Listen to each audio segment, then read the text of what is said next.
You might not like what I'm about to say, but I owe it to you and to myself to tell you this truth. Your good enough is never great enough. For this 2025, your good enough is never great enough.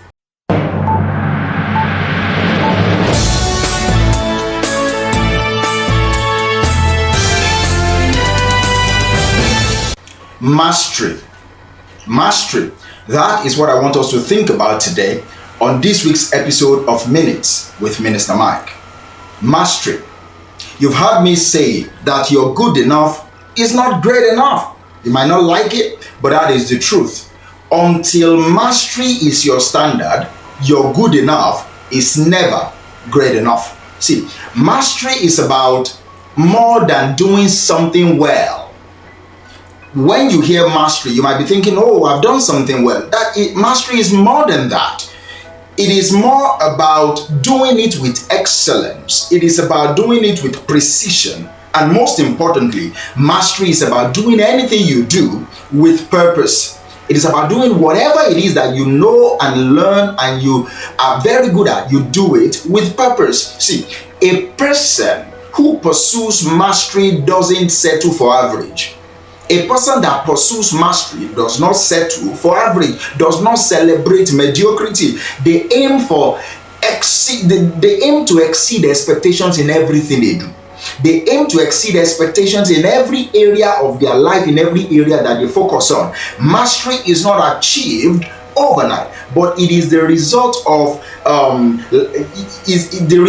mastery is always life-changing. And that is the thought I want you to go with this week. Are you pursuing mastery? Are you doing everything you do with excellence? Are you thinking precision? Are you thinking purpose? So mastery is not something that you do and you achieve overnight. It's something that you keep doing until you get there, because the result is life-changing. So what are you going to do this week that you will use mastery to succeed? The first thing I want you to learn is that you need to always focus on one thing at a time. I don't know why, but some people thrive in saying that they are good in multitasking. I believe multitasking is a myth. I believe multitasking doesn't exist. I just think that you have little attention span. You have fast attention. You give your attention to something and immediately you can switch it. To me, that is not mastery. That is lack of discipline. You need to learn how to focus on one thing at a time. That is how you build mastery that eventually lead to your success. You cannot master everything at once. Jack of all trades, master of none. You cannot master everything at once. Pick one skill, pick one habit, pick one area of your life that you want to focus on, and make sure you dedicate yourself to doing it with excellence. That is what I want you to go out to do this week. Pick one thing, one skill. Public speaking, hone in on that. You want to learn how to do Facebook ads, hone in on that. Anything, one habit, you want to learn how to keep exercising every single day. Pick that one thing and do it consistently over time. That is how you master that thing. That is how you become good enough that they can call you master. Depth is going to be important, not breadth, but depth is going to be important, because it is only depth that leads to mastery. Do you understand? So I want you to focus on one thing this week and learn how to master that thing for you to be able to succeed in that thing. Also, practice. That is how you become master at whatever it is that you do. Practice. See, mastery comes from consistent repetition and improvement. You do something, you repeat it over time, you see what you are doing wrong, and you improve upon it. That is how you become a master. I think the 10,000 hour rule teaches us that excellence requires dedicated effort over time. Excellence requires dedicated effort over time. That is the 10,000 hour rule. It is believed that if you spend 10,000 hours doing something consistently, you will become a master at it. And I want you to apply that thing to your life. You are into fashion, dedicate your destiny to that. Dedicate your time to it. Practice. You want to do branding and photography. Practice. You want to learn how to drive. Practice. You want to learn how to speak in public, how to start doing content creation like this. Practice. Do you understand me? So that is the way that you can use mastery to succeed. You need to now set high expectation for yourself.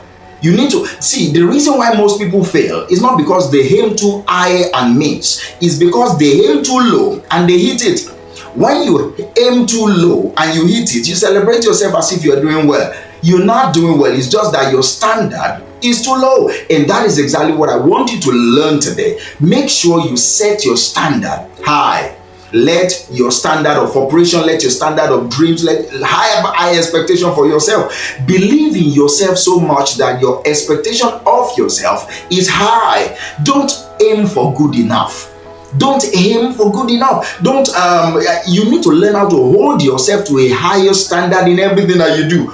Hold yourself to a higher standard in every endeavor. You're going to work today, hold yourself to a higher standard. You're going to school today, hold yourself to a higher standard. You want to start your podcasting, hold yourself to a higher standard. That doesn't mean you shouldn't start small. That means you don't stop small until you reach the highest level of summit that you are capable of. Do you understand? In everything you do, whether it is work, relationships, or your personal development, let your standard for yourself, let it be high. That is the only way for you to use mastery to succeed. You need to now learn how to embrace feedbacks and criticisms. That is where most of us miss it. The moment there is a feedback to our work ethic, boom, you take offense. The moment somebody criticizes your lack of discipline or your lack of boundary, boom, you take offense. It's important for you to know that growth happens outside your comfort zone. You would have heard me say this over and over again because it is true.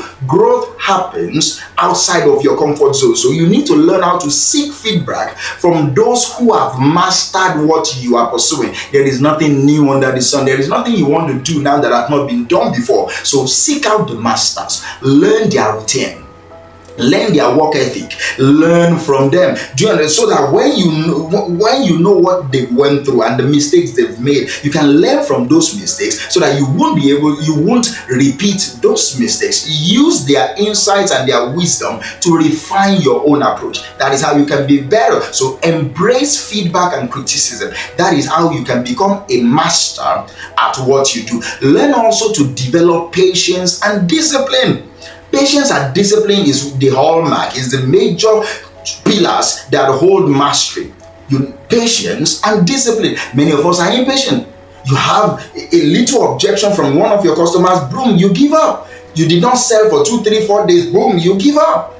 Patience and discipline is going to be very important for anything that you want to do this year. Mastery takes time.